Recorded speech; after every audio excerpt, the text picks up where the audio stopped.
me chamo Vicente Ferreira Pastinha. Eu nasci pra capoeira e só deixo a capoeira quando eu morrer.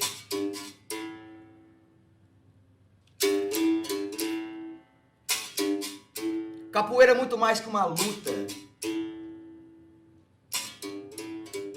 Capoeira é ritmo, é poesia. É música, é malandragem. É jogo e é religião. A capoeira é tudo que a boca come.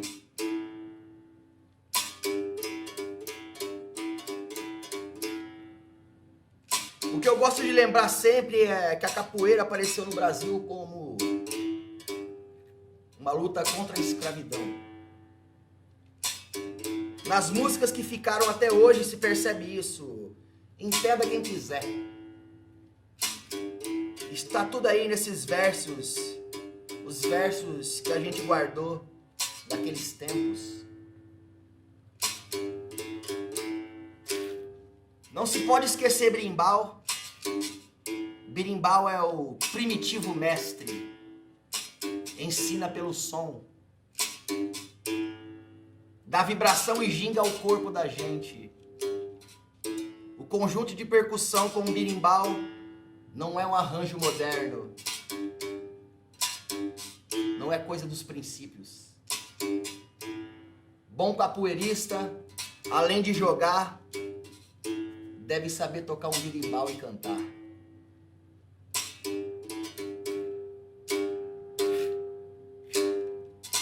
Eu conheci, eu vivi nas bandas das docas. Luta violenta, ninguém a pode conter. Eu sei que tudo isso é mancha suja na história da capoeira. Mas um revólver tem culpa dos crimes que pratica. E a faca, e os canhões, e as bombas. A capoeira Angola parece uma dança, mas não é não. Pode matar, já matou, é bonita. Na beleza está contida a sua violência.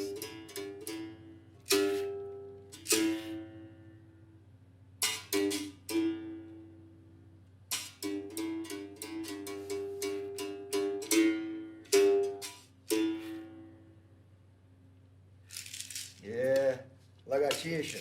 Yeah. Salve, mestre Pastinha, axé. Salve, axé pra nós, axé pro mestre. Estamos com o Amauri Lagartixa. Amauri, além de um capoeira, também é músico, compositor, educador, professor e influente por toda essa árvore genealógica da capoeira. E como eu te fiz uma questão um dia assim, mestre Pastinha é o Jesus da capoeira, eu queria saber, falar pra galera aí, qual a contribuição do mestre Pastinha na sua vida e para a cultura afro-brasileira? Pô, salve, primeiramente gostaria de agradecer toda essa oportunidade de estar falando de um dos maiores expoentes da resistência da cultura afro-brasileira, que poucos brasileiros conhecem, que é Vicente Ferreira Pastinha, o mestre Pastinha, filho de um comerciante espanhol e uma mulata baiana, que mostrou para o mundo todo a história do Brasil, que inspirou grandes citações, Jorge Amado, Pierre Verger, Jorge Caribé, todos iam aprender na casa dele, né? Então, Jesus, mestre Pastinha não é, mas ele é o grande ícone que conta a resistência de um povo que hoje não é ensinado na escola, né? E o próprio brasileiro não sabe. É a grande referência, né, de negro, pequenininho, lutando contra a opressão do sistema baiano, do sistema brasileiro, na época de 1930, 1927, e por aí vai. E qual que é a sua relação com o mestre Pastinha, os mestres que você aprendeu a jogar, a parte de musicalidade sua com a capoeira? Puta, bicho, desde menino, eu sempre quis aprender com as lendas que eu lia no livro, cara. E aí eu tive a sorte de estar uma vez em São Paulo, na Praça da República, e vi um senhor jogando capoeira e fiquei encantado e quis aprender com ele sem a menor pretensão.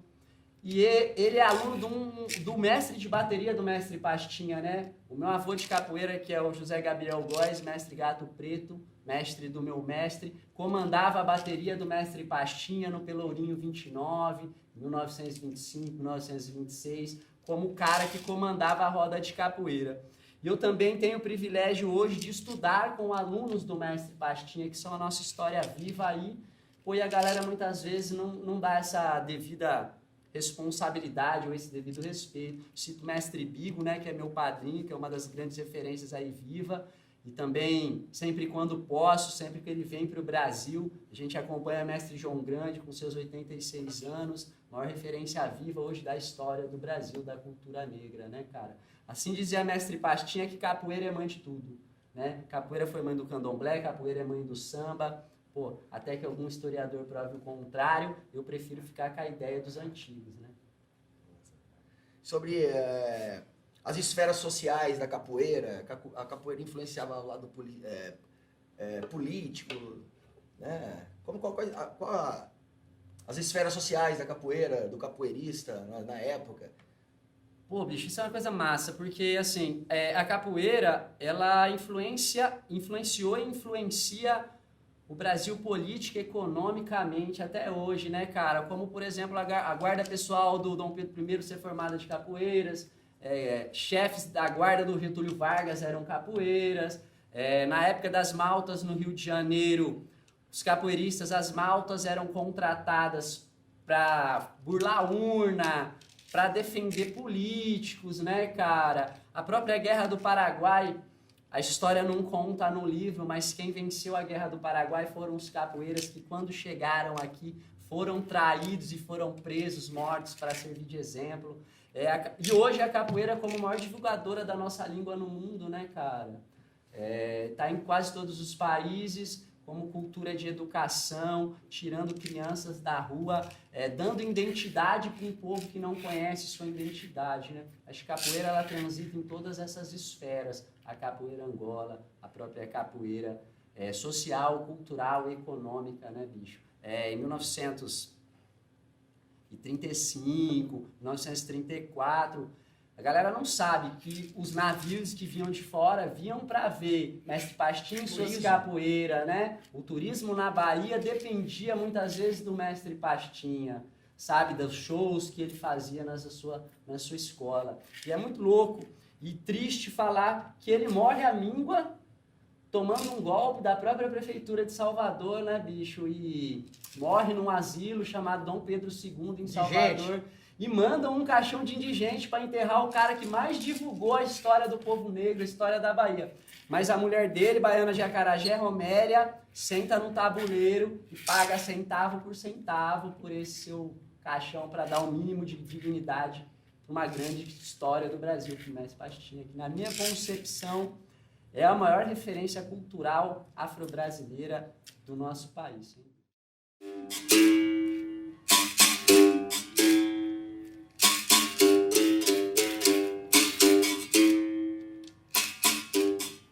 Dona Isabel, que história é essa? De ter feito a abolição, de ser princesa boazinha que libertou a escravidão. Eu tô cansado de conversa, eu tô cansado de ilusão. A abolição se fez com sangue que inundava esse país, que o negro transformou em luta, cansado de ser infeliz. A abolição se fez bem antes, ainda por se fazer agora, com a verdade da favela, não com a mentira da escola.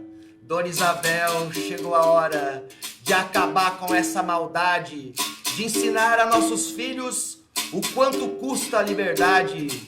Viva o Zumbi, nosso rei negro, se fez herói lá em Palmares.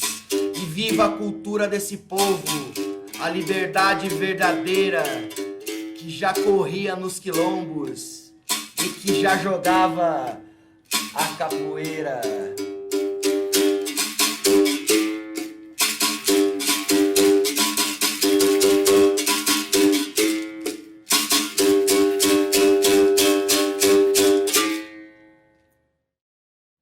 Lagartixa, essa interligação da capoeira com a vadiagem, a gente queria saber sobre a vadiagem, como é que era na época, né? Como é tratado hoje a vadiagem, como era tratado antes, e se ela te inspira, essa vadiagem te inspira? Cara, é muito legal essa pergunta, porque o termo vadiagem, ele era uma coisa, virou outra e acontece de outra maneira, né? Antigamente fazer capoeira era contravenção penal. Então, se você fosse pego jogando capoeira, você ficava preso de 2 a 6 meses. E se você fosse o dono da capoeira, você ficava de 3 a 6 anos preso.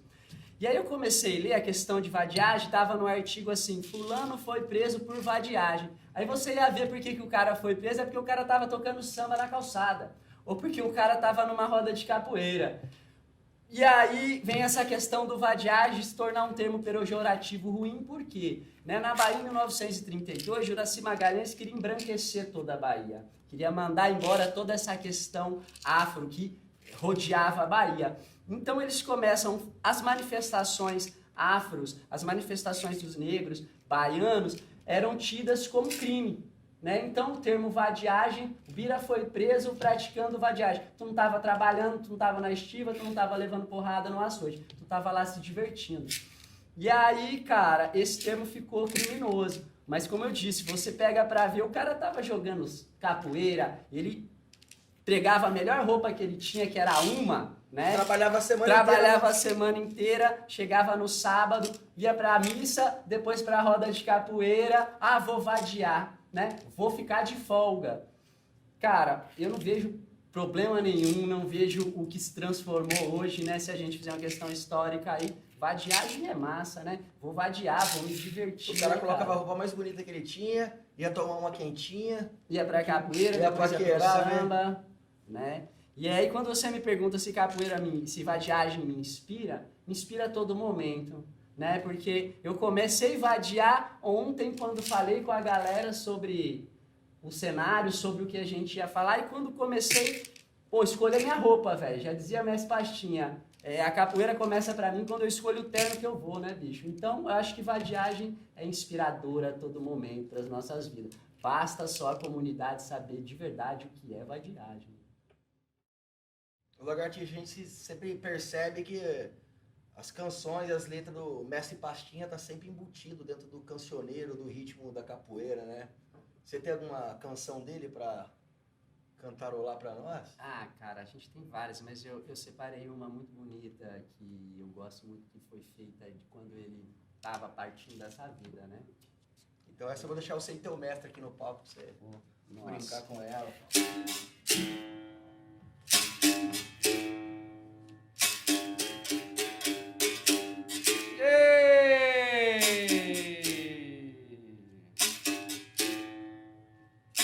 Meu senhor e minha senhora,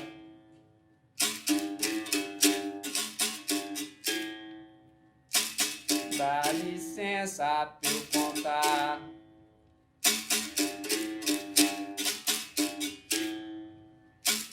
Pra eu contar uma história.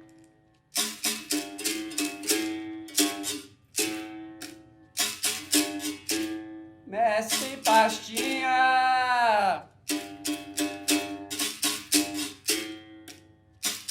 foi o rei da capoeira de Angola em Salvador.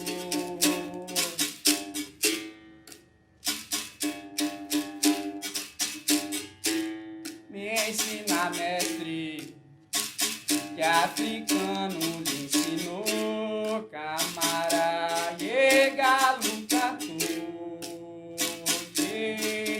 Galo cantou, camará, cucurucu,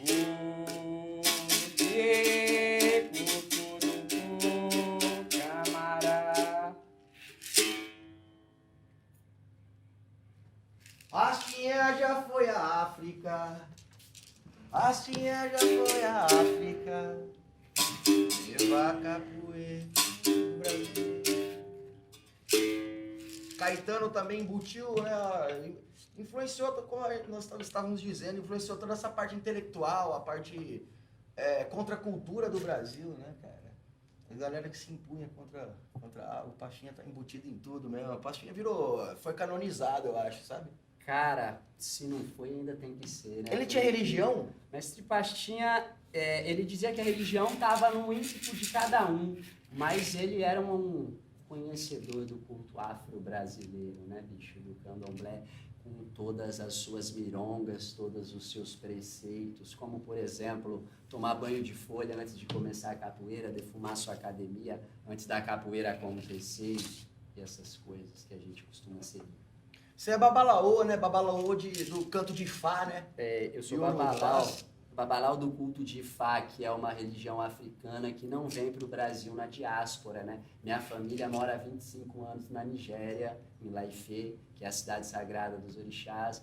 E hoje a gente está entre Nigéria e Brasil e Europa, né? Se o brasileiro tivesse noção que orixá está no mundo inteiro, não tinha tanta gente falando tanta besteira aí, desse preconceito religioso que acontece no nosso país, né, bicho? Você fala umas palavras de Yorubá? Cara, eu posso fazer uma reza que é... Faria uma reza de Yorubá pra gente? Claro, que é assim, Ori pela tetene na teteg benikossá, kosossá danuk pela rinhorieni, que eu acho muito legal, que significa minha cabeça eu a chamo, ninguém abençoa a sua própria cabeça antes dela mesma, sabe? Eu acho que é isso. Não tem milagre de igreja nenhuma se o cara ele não quiser ser salvo, se ele não quiser se abençoar, né? Os yorubás, eles são muito práticos nessa questão religiosa, sabe? É muito massa. E onde você conheceu, onde você penetrou esse estudo religioso? Puta, Capoeira cara. que te trouxe pro estudo religioso? Então, como eu disse, minha família, né? Estudo culto afro-brasileiro desde quando eu me entendo por gente. Eu fui iniciado na minha primeira iniciação menino. E aí...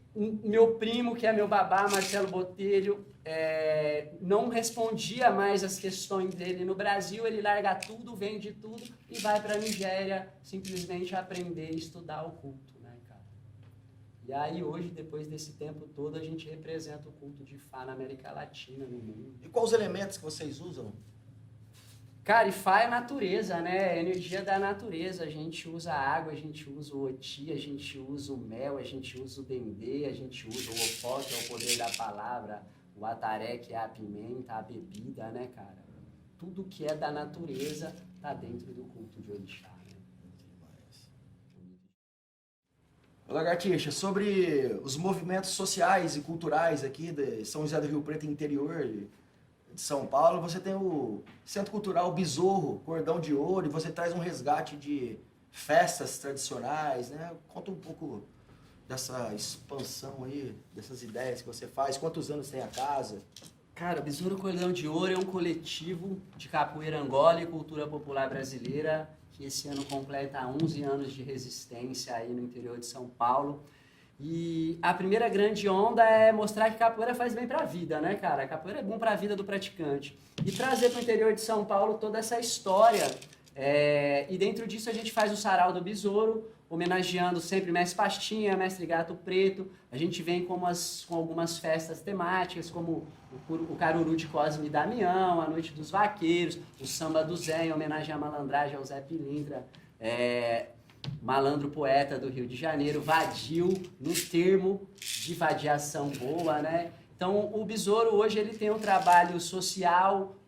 Hoje eu dou aula dentro da APAI, da Associação Renascer. Estive na Europa, vou para a Europa divulgar a capoeira como veículo de inclusão social, né, cara?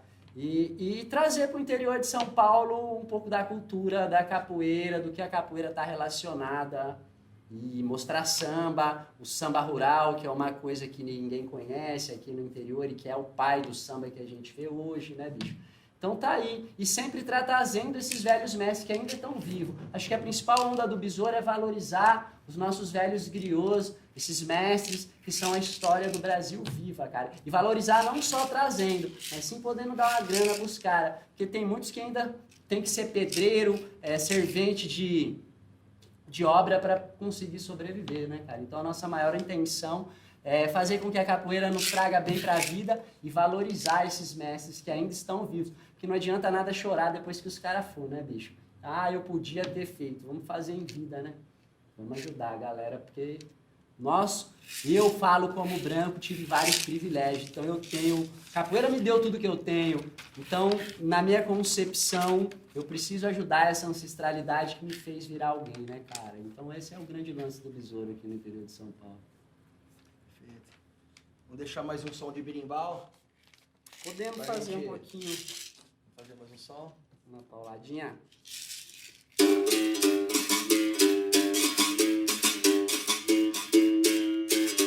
Adeus, adeus, boa viagem, eu vou embora. Boa viagem, eu vou com Deus. Boa viagem, Nossa Senhora. Axé pra nós, sempre. Valeu, Birinha. Valeu. Ô, Bira, a gente tá falando de capoeira, poesia. Faz aquela que você fez num sarau lá do Besouro em homenagem à casa, que aquela é uma pedrada. Eu já tinha deixado separado, já. Se eu não pedisse, eu ia ficar triste, cara. Olha a pastinha. A capoeira chegou com a fome do cão. Comeu quilos de golpes, caneladas e cotoveladas. Engoliu a navalha mais afiada da cidade. Engoliu a cobra coral, o mangue, os reis e os coronéis. Espancou brutalmente os latifundiários e fazendeiros brilhantemente inoxidáveis.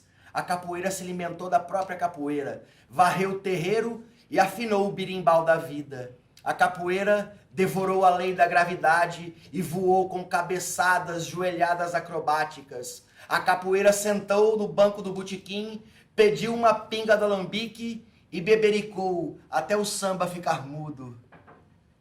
É isso aí, ódio a pastinha. Meu amigo Largatixa. Gratidão, meu amigo.